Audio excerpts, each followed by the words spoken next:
Kawan, saya Dedi Susanto di kesempatan ini ingin bahas sedikit soal parenting. Mengenai akibat fatal bila kita memarahi anak berlebihan. Marah itu sendiri wajar. Siapapun ya bisa marah. Saya bisa marah nggak? Bisa. Tapi ketika saya mau marah, saya kontrol supaya marah saya itu proporsional. Proporsional itu artinya apa? Anak berulah dua, saya marahnya dua. Nah, itu proporsional. Sesuai, itu adil namanya. Anak berulah lima, saya bobot marahnya juga lima. Nah, jadi apa namanya proporsional, adil. Tidak yang anak berulah dua, marahnya 10, delapannya dari mana? Itu mungkin luka-luka lama kita ya yang tumpahnya ke anak. Nah, sekarang saya perlu beritahu, apa sih dampak-dampaknya kalau marah kepada anak itu berlebihan gitu loh. Begini, dalam masa tumbuh kembang anak itu sangat membutuhkan satu hal, rasa berharga. Kalau kita sering marah anak kita, rasa berharganya dia itu ngedrop, turun rasa berharganya. Dia mempertanyakan keberhargaan dirinya. Karena ketika dia dimarahin oleh orang tuanya berlebihan, di batin terdalam dia ada self-talk yang mengatakan begini, Papa atau Mama masih sayang aku nggak ya? Tapi kalau masih sayang kok marahnya segitunya? Dia mempertanyakan kasih sayang mamanya atau papanya kepadanya. Jadi wahai orang tua tolong diingat ketika engkau marahin anakmu, di batin terdalamnya ada pertanyaan seperti itu. Kasihan dia. Ini kalau nggak terjawab, akan terjadi apa? Dia yang akan jawab sendiri. Ya, mama papa udah nggak sayang. Ini bahaya kalau dia udah jawab sendiri. Rasa berharga ketika drop, nah itu dia. Anak bisa jadi tidak percaya diri, tidak punya semangat belajar, hubungan sosialnya juga tidak baik. Ini saya agak mendalam sedikit ya. Kekecewaan seorang anak pada orang tua, ini kok nggak disembuhin akan membuat dia akhirnya kecewa pada dirinya sendiri. Kenapa sih dia tuh, karena petik gagal menjadi anak yang baik, kecewa pada diri sendiri. Kalau sudah tahapan di sini, Anda juga sudah hati-hati loh. Karena ujung-ujungnya dia akan kecewa sama Tuhan. Tuhan, kok kayaknya Tuhan nggak sayang aku? Kayak emang Tuhan sayang aku, kenapa aku harus ditempatkan di keluarga seperti ini? Aku itu dimarahin gitu. Kenapa harus aku yang ngalamin ini? Kenapa nggak orang lain aja? Kenapa kok kayaknya lihat anak orang lain tuh kayaknya bahagia? Kok aku kok kayaknya enggak? Tuhan kok nggak adil? Tuhan kok nggak sayang aku? Apalagi ada anak yang mungkin yang sudah bilang begini, aku padahal doain papa mama biar sabar kok Tuhan nggak jawab. Kan gitu. Ya kita nggak bisa berharap anak-anak bijaksana kan masih kecil, namanya juga anak kecil. Kecewa pada orang lain, kecewa pada diri sendiri, merasa gagal nggak bisa jadi orang yang baik menurut versi orang lain bagi dia. Lalu kecewa sama Tuhan. Karena gini loh, ada seseorang ayah dia marahin anaknya karena nggak melakukan ritual ibadah sesuai yang diharapkan. Dimarahin, kamu disuruh sembahyang aja susah. Dimarahin. Berikutnya, dia udah nggak dekat sama ayahnya. Dan yang terjadi adalah, kalaupun kelihatan sembahyang atau ibadah, itu sangat nggak menjiwai ala kadarnya. Karena gini loh, bagaimana kita bisa membawa anak kita mendekat sama Tuhan kalau anak kita ini tidak merasakan Tuhan dalam diri kita. Nah, gitu loh maksud saya. Saya ya, kalau jadi anak demikian, saya akan berkata, Papa, Mama, suruh aku mendekat sama Tuhan. Aku aja Papa Mama memarahin kok. Papa Mama peduli sama perasaanku. Orang anak kecil ya, kita nggak bicara orang dewasa. Anak kecil itu susah untuk kita ajar untuk mendekat sama Tuhan. Kalau di keluarganya aja, di rumahnya aja, dia nggak merasakan Tuhan gitu loh. Papa mamanya dia persepsikan sebagai hakim, sebagai polisi. Parenting itu gagal, ke orang tuaan itu gagal kalau anak mempersepsikan kau hakim. Anak mempersepsikan kau polisi. Itu gagal loh itu. Parenting akan berhasil kalau anak mempersepsikan kau adalah ayahnya, ibunya. Engkau tuh ibu, engkau tuh ayah, engkau tuh bukan hakim, bukan polisi. Kalau kau memang polisi, di peranmu sebagai profesi, polisi kau di luar. Di luar kau polisi, di rumah kau jadi ayah. Jangan bawa polisimu ke rumah. Walaupun kau seorang hakim, seorang pengacara, itu di luar. Di rumah engkau seorang ibu, seorang ayah gitu. Mengapa anak kok banyak yang ke sosial media, curhat di sosial media? Karena untuk curhat di rumah takut dimarahin. Gini deh, anak curhat nih sama mamanya, mama tadi aku dihukum guru, aku dihukum karena aku ngambil apa alat tulisnya teman. Biasanya temanku itu baik, aku ambil aja, dia kan baik kok. Teman-temannya kali ini dia marah terus dia lapor, aku dihukum dia di depan kelas. Nah kalau kita nggak sabar kan, kalau kita sebagai hakim sebagai polisi kan, kamu yang bikin malu aja, kalau nggak ada bilang kami beliin. Nah, Pikir bodoh aja deh. Anak kalau curhat Anda marah gitu, dia mau curhat lagi nggak? Coba, jangan anak-anak. Saya aja kalau curhat sama seseorang, habis curhat malah saya di judge. Kamu, Ded, kamu yang salah tuh, hati-hati kau. Mana ada saya mau curhat sama dia lagi, nggak mungkin. Kita loh itu, apalagi anak kecil. Anak kalau udah curhat di sosial media, menyatakan perasaan sedihnya, kecewanya, itu ada yang nggak beres sama orang tua lah, mohon maaf. Mendingan saya belak-belakan dan Anda tersinggung. Kadang-kadang tersinggung tuh baik biar berubah gitu loh. Kan kalau saya selalu baik-baikin, nggak apa-apa, marah, nggak apa-apa, ya itu malah saya nggak amanah akhirnya. Anak kalau sampai curhat di Facebook, di Instagram, di Twitter, apalagi status WhatsApp-nya, status BBM-nya. Aku lagi sedih nih, lagi bete. Itu parentingnya gagal. Ada sesuatu yang nggak beres. Anak berarti merasa tidak aman di rumah. Dia tidak merasa aman bersama orang tuanya. Jadi kalau Anda curhat, walaupun pahit kenyataannya, dengerin sebagai sahabat. Kalaupun mau mengomentari, nanti besok-besok Anda denger tok jadi sahabat gitu ya. Jangan lekas marah. Makin Anda marah, percayalah anak makin jauh. Nggak ada anak yang makin Anda marah, makin deket. Nggak ada. Nggak ada, jangan harap. Tolong ingat ini seumur hidup. Anak semakin kau marahin, makin jauh dia. Secara batin. Pulang-pulang, fisik dekat, hatinya jauh. Ketika orang tua nggak punya kendali lagi pada anak, itu menurut saya itu sebuah tragedi. Bahkan ya, ada seorang remaja putri, dia itu pernah dilecehkan seksual oleh pamannya, dan pamannya ngancem nggak boleh kasih tahu siapa-siapa. Orang tuanya nggak tahu sama sekali mengenai ini. Tapi kami tahu, karena dia curhat sama kami. Om, yang ini jangan kasih tahu siapa-siapa ya, papa mama aja nggak tahu. Aku tuh sebenarnya pernah dilecehkan oleh pamanku gitu. Bayangin ya, papa mama nggak tahu big secret ini. Rahasia ini papa mamanya nggak tahu, tapi yang tahu saya sebagai orang lain. Kenapa? Mungkin waktu sama saya dia feel safe gitu untuk cerita, karena dia tahu omnya ini bukan polisi, omnya ini bukan hakim yang ngejudge gitu loh. Saya nggak mau ada salah paham ya. Polisi dan hakim itu tugas yang mulia, tapi itu tugas untuk masyarakat, untuk fungsi-fungsi sosial. Di rumah, kita adalah ayah dan ibu. Ya jangan sampai salah paham ya. Kita sangat butuh polisi dan hakim di luar. Untuk masyarakat, untuk fungsi sosial. Tapi di rumah, Anda jangan sampai mempersepsikan mamaku polisi, papaku tuh hakim bagiku. Kita jadi sahabat. Ya. Nah, begini.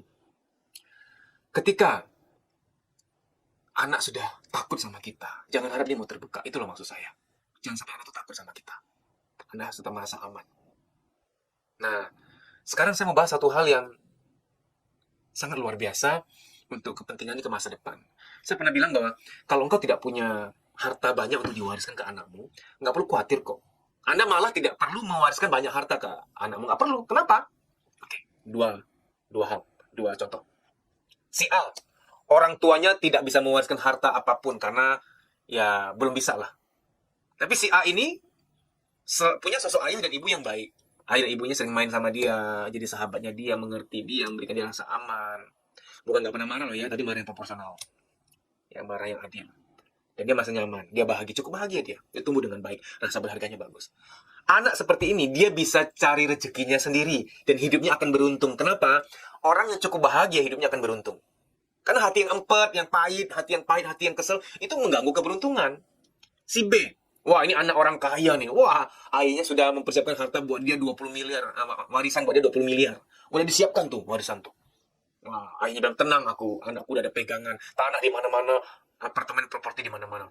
Udah beres anakku ini ya, jaminan hidupnya. Tapi ayah jarang pulang. Ibu bawanya marah-marah. Figur ayah, figur ibunya nggak ada. Saya bisa menjamin si A hidupnya akan lebih sukses dan bahagia. Kenapa? Karena uang bukan segalanya. Uang nggak bisa beli bahagia. Benar. Selagi saya ingat ya, ada seorang bapak-bapak bilang ke saya, Pak, tolong dong, saya itu ingin anak saya itu kembali pada saya. Karena dia tuh kalau saya ketemu dia kan di luar negeri tuh. Kalau aku berkunjung ke dia tuh, ya saya langsung aja saya sebut dia ke Singapura, tempat dia sekolah dan kuliah. Saya kalau ngunjungin dia tuh cuek banget sama saya. Padahal dulu tuh Pak, waktu kecil anak-anak paling deket sama aku tuh. Kalau aku pulang dari mana-mana langsung, papi, gitu, peluk lah gitu. Aku sedih gitu kalau ingat masa lalu, sekarang kok dia cuek. Ternyata punya usut, anak ini dipaksa kuliah di luar sekolah dan kuliah di luar negeri. Pada anaknya nggak mau. Mungkin ya anaknya mempersepsikan dirinya dibuang dari kemelekatan kasih sayang orang tua. Saya minta tolong Bapak Ibu, kalau anakmu memang mau diasramain, atau mau dikirim keluar daerah, atau keluar kota, atau keluar negeri untuk sekolah, boleh. Tapi kalau bisa pas kuliah aja. SMP SMA-nya jangan. Karena SMP SMA itu masa remaja, harus sama dirimu gitu loh. Karena gini loh, jujur ya, saya nggak setuju dengan sekolah asrama sih sebenarnya. Karena kenapa? SMP SMA itu kan umur belasan tahun. Anak tuh perlu bersama orang tua. Tapi kan aku ngunjungin dia Pak setiap seminggu sekali, setiap 2 minggu sekali. Nggak cukup, nggak cukup, nggak cukup. Idealnya itu setiap hari ketemu. Bisa ada kemelekatan gitu loh. Pak, tapi kalau dia di asrama, Pak, di sekolah boarding, Pak, dia akan lebih dilatih kedisiplinannya. Saya bukan orang yang tidak peduli kedisiplinan. Anggaplah dia akan disiplin, tapi kalau dia nggak bahagia, dia ada kepahitan. Antara kedisiplinan dan kebahagiaan itu dimensi berbeda. Banyak orang disiplin hidupnya. Wah, hidupnya itu perfeksionis, kerjanya yang rapi, bener. Udah dilatih jadi orang yang kualitasnya luar biasa secara pekerjaan. Tapi apakah dia bahagia? Tidak. Karena ternyata antara bahagia dengan kualitas yang seperti kedisiplinan itu dua hal berbeda ternyata. Ya, jadi maksud saya begini. Kalau bisa, pertimbangkan. Kalau memang menyekolahkan anak dari SMP, SMA sudah pisah dari orang tua, pertimbangkan lagi. Nah, anak di masa mudanya, masa kecilnya, kalau dia cukup bahagia, luka batinnya nggak banyak, dia akan tumbuh optimal. Karena begini, pernah lihat nggak orang negatif thinking? Yang selalu negatif aja lihat orang gitu loh. Kita jangan marah sama orang negatif thinking loh. Itu ada kemungkinan besar di masa kecil dia terlalu banyak luka pada orang tua. Karena begini, rasanya seseorang pada dunia itu dibentuk oleh rasanya dia terhadap orang tuanya.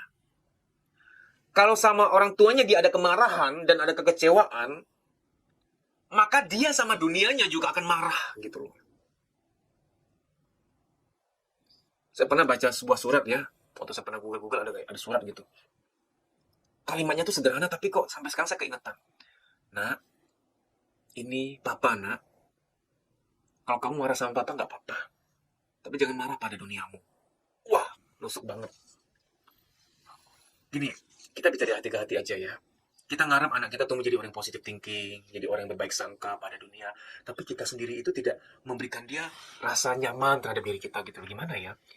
Kayak nggak cocok gitu. Kayak kita pengen masang kita asin, tapi kita nggak masukin garam gitu loh. Pengen minum, pengen manis, tapi kita nggak kasih gula. Kayak begitu tuh. Prasangka seorang anak pada dunia itu ditentukan oleh prasangkanya pada orang tuanya. If he or she feel good about you, he or she will feel good also about his or her world. Kalau dia merasa nyaman, merasa sangat nyaman tentang engkau, dia juga akan merasa sangat nyaman pada dunianya. Aneh terlalu banyak luka batin, terlalu dibentak, dimarahin di masa kecil. Ya, nanti dia tumbuh jadi orang yang pakai kacamata hitam gitu loh. Lihat apa-apa gelap aja. Kacamata itu nggak harus ada. Kenapa? Karena dia terlalu banyak luka, terlalu banyak trauma di masa kecil. Gelap aja, dia apa-apa tuh gelap aja gitu loh. Ya, nah ini yang kita mau hindari. Terakhir, luka batin di masa kecil yang terlalu banyak karena kita sering marahin dia, nggak adil sama dia, sering bentak sama dia. Urusannya nanti jangka panjang ke relationship-nya dia, hubungan dia kepada keluarganya dia sendiri nanti. Saya sudah banyak menangani kasus-kasus pernikahan ya yang cekcok, yang bertengkar tiap hari gitu, atau yang udah mau cerai dan lain sebagainya. Rata-rata itu karena masing-masing membawa luka lama dari masa kecilnya. Ya, waktu di masa kecil ada kemarahan yang terpendam pada ayah atau ibu. Luka-luka ini ternyata dibawa ke pernikahannya. Kok sama istri kok marah tuh, aduh tumpah-tumpah gitu loh. Kok sama suami marah tuh, wah gitu. Sampai akhirnya pasangannya nggak betah. Aduh pak, kok gini ya caranya? Kok aku tahu dia begitu, aslinya aku nggak mau loh nikah sama dia gitu. Kok dulu nggak kelihatan waktu masa-masa PDKT atau pacaran? Karena namanya juga orang pacaran, orang jaim bisa gitu. Kalau orang masih cinta mah nggak benar-benar keluar aslinya gitu. Tapi ketika cinta udah pudar, asli akan keluar. Saya juga minta tolong bagi anda yang mau menikah ya. Sebelum menikah tolong deh. Saya rasa sah-sah aja lah sama-sama ke konselor atau psikolog untuk diagnosa, ya, untuk evaluasi, untuk apa? Bukan evaluasi, maksud saya untuk di awal itu tindakan antisipatif lah. Artinya ini sama-sama ada luka batin nggak gitu loh. Kalau ada luka batin terlalu berat ya mungkin diterapi dulu sebelum menikah. Ya, nah maksud saya begini, kemarahan kita pada orang tua, kemarahan kita pada anak kita yang berlebihan, kalau dia ada kepahitan pada kita, kalau dia ada luka batin pada kita yang sangat amat, ada kemungkinan ya dia ketika berkeluarga nanti dia sama anak juga begitu, sama pasangan juga begitu. Yang sangat menyedihkan adalah di masa tuanya kita masih harus mikirin cucu atau mungkin menantu kita. Kita telepon cucu, papa mamamu berantem lagi, udah ke rumah Engkong sini, ke rumah Ayang sini yuk. Kasihan kamu tiap hari lihat mereka berantem, sini sayang sama Ayang aja main di rumah. Di masa tuamu masih harus ngurus-ngurus begituan. Karena gini, apa yang kita tabur itu apa yang kita tuai. Kau sama anak sekarang kalau marah begitu gampangnya, marah-marah aja. Itu engkau tabur begitu, engkau akan tuai nanti. Saat kita yang akan susah sendiri. Maaf ya, saya tuh jarang ngomong kasar kayak begini. Saya biasa kalau di YouTube saya tuh ngomongnya halus-halus gitu. Kenapa kok khusus di ini saya kok agak kasar ya? Karena gini, saya tuh banyak nanganin anak-anak yang luka batin, kasihan. Sekali nolong, 2 kali nolong, 3 kali terapi bukan berarti langsung sembuh, tidak loh. Ada saya belasan kali terapi baru ada perubahan. Saya tuh kalau terima klien anak, bukan jangan pikir saya senang, saya sedih loh. Saya ulangi. Kalau seorang Deddy Susanto terima klien anak, jangan pikir saya senang. Oh senang, ada klien lagi nih, ada rezeki. Enggak, saya malah sedih. Aduh Tuhan, kalau bisa nggak terima klien anak, sedih saya. Dia masuk ke ruangan curhat sama saya, sedih loh. Sedih banget gitu loh. Kita orang dewasa kalau ada masalah, kita tuh sudah berada pada kapasitas bisa tegar. Kita ada kapasitas untuk bisa ikhlas, kita udah dewasa. Anak kecil kita mau ngarep apa? Ngarep dia tegar, ngarep dia dewasa nggak bisa dong. Jadi maaf saya agak kasar di video ini karena gini loh, saya tuh atas nama anak-anak sih sebenarnya, atas nama anakmu. Dia memang bukan anakku, tapi demi dia, atas nama cinta saya mohon. Kamu marah ya, jangan segitu-gitunya lah. Gimana sih supaya nggak terlalu marah-marah? Waktu mau marah coba ngomong begini. Tuhan, waktu dia lahir ke dunia aku bahagia banget. Itu hari yang paling aku nantikan. Aku ingin melihat wajahnya untuk pertama kali. Dan ketika dia lahir aku bahagia dan bersyukur sekali. Terima kasih Tuhan. Apakah aku masih sebahagia itu melihat dia hari ini? Apakah aku masih sebahagia itu ketika aku melihat dia hari ini? Nah, kenapa ini penting? Karena orang tua yang suka marah-marah tuh orang tua yang lagi lupa. Lupa bahwa, kan aku kerja buat dia. Dia lupa bahwa dulu waktu dia lahir itu aku bahagia banget, minta ampun sampai syukuran gitu. Tapi sekarang ketika dia salah, kok begitu mudahnya aku marah. Aku lupa, aku hanya lupa bahwa aku tuh sayang dia banget gitu loh. Ya. Nah ini yang sangat penting sekali. Dan sekali Anda marah, jangan pikir marahanmu itu bisa terhapus begitu saja. Banyak loh orang dewasa sudah umur 40-50 tahun, kadang-kadang kalau hujan rintik-rintik di teras gitu ya, keingetan lagi, ya aku tuh pernah dimarahin mamaku dulu. Memori tertentu tidak hilang begitu saja. Bagaimana sekarang kalau, Pak anakku udah terlanjur Pak, udah terlanjur banyak luka batin nih kayaknya, gimana ya? Nah ini, saya kasih Anda tips ya. Di malam hari waktu dia udah ngantuk-ngantuk, Anda datengin dia bilang, Papa minta maaf ya nak, Papa sayang kamu. Jangan kalimatnya begini, Papa minta maaf ya nak, kalau Papa ada salah. Kalau Papa ada salah, berarti masih ada kesombongan, soalnya masih ada kemungkinan untuk nggak salah. Langsung aja, Papa minta maaf ya nak, Papa sayang kamu. Oh Pak, nggak mungkin banget gue ngomong gitu, gengsi Pak. Ya sudah, kalau kan gengsimu lebih mahal dibanding akibat nanti-nanti yang sebenarnya jauh lebih mahal. Saya tidak pernah sungkan-sungkan minta maaf sama anak saya, karena setiap permintaan maaf itu penting. Lagi pula nih, orang tua yang terbiasa minta maaf sama anaknya, anak akan tumbuh jadi orang yang juga terbiasa minta maaf sama orang lain. Anda memang mau anakmu tumbuh jadi orang nggak pernah mau minta maaf? Itu bahaya loh. Ya, nah, memang nggak langsung jadi ya. Pak, anakku tuh maunya apa sih? Aku udah minta maaf berkali-kali. Masih aja tuh jauh dari aku, nggak mau deket. Masa dia nggak mau maafin aku, maunya apa? Nah, emang gampang. Kita aja kesel sama orang nggak langsung kok. Coba, Anda disakiti orang, dizolimi orang, ditipu orang. Bisa nggak langsung maafin? Nggak bisa, butuh waktu. Nah, kalau nggak sabar dalam hal ini, tiba-tiba mau main marah aja. Dasar dia nggak tahu diri, maunya apa sih kamu? Tuh udah minta maaf, tapi masih begitu. Tambah luka lagi dia. Gini, Anda kan beli ikan nih dari pasar. Ya, tadi pagi. Mau digoreng ntar sore. Tadi pagi udah beli, taruh di kulkas dong. Tapi terlanjur beku nih. Ntar sore kan pas keluar dari kulkas, saya mau tanya, yang udah beku itu Anda langsung goreng nggak? Nggak mungkin. Kebayang nggak sih ikan beku? Kan itu ada kuali kasih minyak, udah mendidih, langsung dimasukin ikan yang beku. Mungkin nggak? Nggak mungkin. Ikan diapain? Ikan direndam dulu di air. Kalau mau cepat air hangat. Direndam supaya suhunya yang tadi di bawah 0 derajat Celcius, katakanlah misalkan 10 derajat Celcius atau ya 20 derajat Celcius, saya nggak tahu dunia seperti itu. Saya nggak tahu maksudnya ikan yang beku itu berapa derajat, saya nggak tahu persis minusnya. Minus 20 derajat misalkan, minus 10 derajat. Nah, tentu saja itu minus. Anda rendam air hangat atau air panas supaya dari minus dia ke 0 dulu, 0 derajat. Ya, nanti ke 10 derajat. Baru ketika udah nggak beku, udah nggak dingin, Anda goreng, ya kan? Lagi pula saya pernah tuh buru-buru goreng ikan yang masih agak-agak dingin ya, beku gitu, saya langsung main taruh aja di kuali, hasilnya dagingnya merah ternyata. Kembung itu pas buka kok merah-merah begitu ya? Mungkin nggak benar-benar sudah 0 derajat saya sudah goreng. Nah, sama seperti itu. Anak kita yang luka batin sama kita, hatinya udah beku, mungkin minus 20 derajat. Berilah kehangatan dulu, minta maaf sama dia, bilang kau sayang dia, bilang kau sangat menyayangi dia, sampai 0 derajat, netral dulu, baru dari 0 derajat baru naik 20, 30, 40 derajat. Minta maaf kepada dia, membangun kembali hubungan kepada dia. Nggak langsung berubah, dia tuh kan beku. Dari beku ke 0 derajat dulu, baru ke hangat. Kalau kita nggak ngerti ini, kita tuh maunya instan. Dia maunya apa sih? Aku tuh udah minta maaf, udah berusaha memperbaiki hubungan 2 bulan ini, tapi kok nggak berubah. Sabar, mungkin dia bekunya terlalu beku. Waktu kecil terlalu sering dibentak, bekunya mungkin minus 80 derajat. Nah, pelan-pelan nolkan dulu, baru naikin. Ya. Semakin Anda membangun hubungan kembali, membina, memperbaiki hubungan kembali kepada Anda, kok dia makin susah, makin lama terjadi perubahannya, berarti kita cukup tahu dia tuh sudah sangat beku gitu loh. Sabar ya.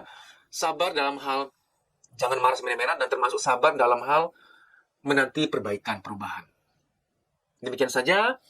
I wish you all the best. Saya Didi Susanto, saya doakan anakmu tumbuh jadi orang yang hebat, bahagia hidupnya, dan tenang hidupnya.